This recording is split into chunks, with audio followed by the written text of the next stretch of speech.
Polpette is the Italian word for meatballs, and they become really popular, especially amongst children all over the world. But the word polpetta actually originates from polpa, and polpa is like a mush, like the middle of, for example, of a peach, where it's really soft. And in the case of polpetta, because the mince that you use and everything else is mushed together, it's where the word comes from. So I'm starting this recipe with a little Italian lesson, and I'm now breaking a little fresh bread in fresh, actually this is stale bread, white French stick. I've just used a little piece of this to make the start of my recipe. So my bread is here. I'm going to use a little milk, and I will pour it in, enough to let the bread soak and incorporate the milk. And if you go in with your hands and start mixing it together, the bread will absorb the milk considerably quicker until you get this mush or polpa, polpetta. The soft bread with milk and the soft mince is what gives polpetta a beautiful and very soft texture. And that is why children love it so much, and it is actually one of the things that my children used to love a lot when they were young, and ironically adults love it too. So I just added a little salt and pepper to my breadcrumbs and milk, and this is Parmigiano Reggiano, but also you can use Grana Padano. If you're cooking for children, I would avoid using pecorino, as it is a little bit saltier and a little bit sharper, so try and use something which is a little bit softer on the palate. Quantity wise, always adjust them to your preferences, but I will be listing the quantities of my recipe in the description as always. Also, if you are cooking for children, I would recommend that you use white bread rather than brown or anything that is dark. Children tend to react not very well to dark food, and clearly white bread is going to be more pleasant to look at, but also in terms of the texture is lighter, and children tend to like lighter meals. And this particular recipe is going to be very light compared to the standard polpette that you might have made in the past. Meat wise, I'm using a combination of mince between pork and beef. So this is a 50-50 blend, but you can use anything you like.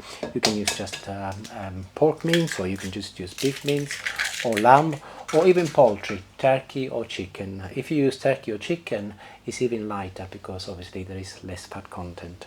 So my combination of 50-50 pork and beef mince is in, and I just added a couple of eggs.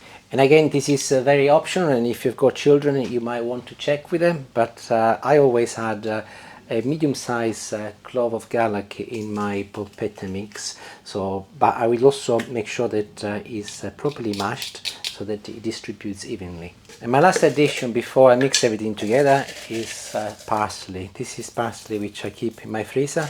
I've run out of the fresh stuff.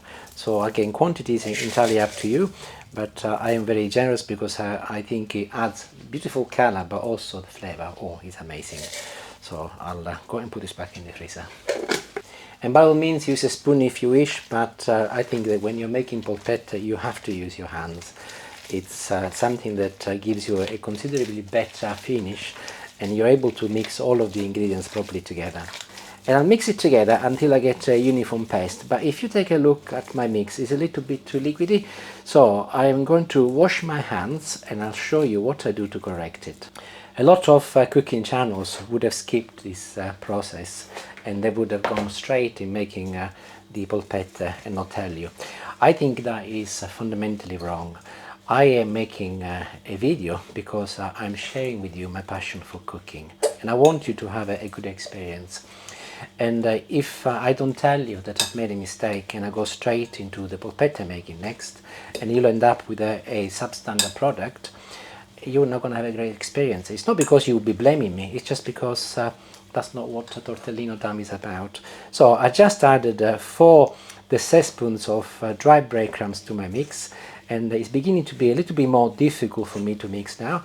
And if I now go in with my fingers and try it, it's much better. You can see that it's much more workable. So if you make the same mistake as I did, too much milk, add more breadcrumbs or add less milk.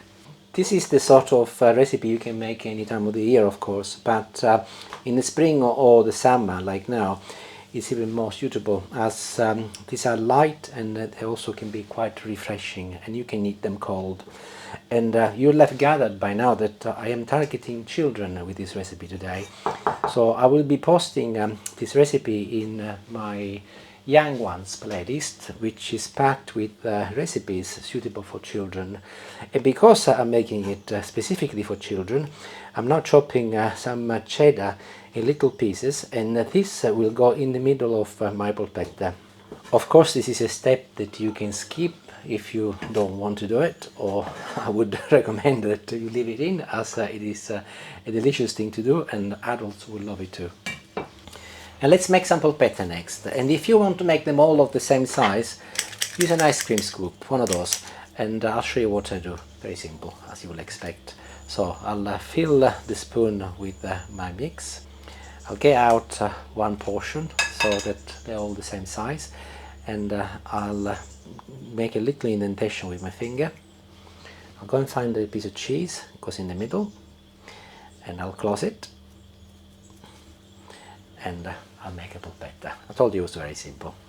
And I'll make another one and I'll show you that it's going to be exactly the same size. And just imagine when your children open the polpetta and they're going to be a little surprised with some cheese melting away. So look, can you see they are identical in size? So I'll make them all and then I'll show you what I do next. And 15 polpetta later, I'm ready to move on, and look at them. They absolutely look wonderful and they smell delicious already, even if they're not cooked.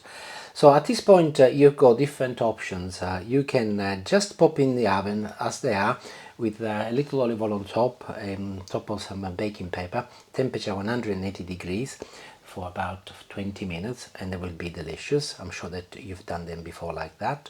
Or you can shallow fry them, and then you can eat them as they are. Or lots of people choose to make a tomato base sauce and then dip them in, let them cook for about 20 minutes, and then you can use that as the base of a pasta, and you can choose to eat your polpetta with the pasta or on their own as a second course.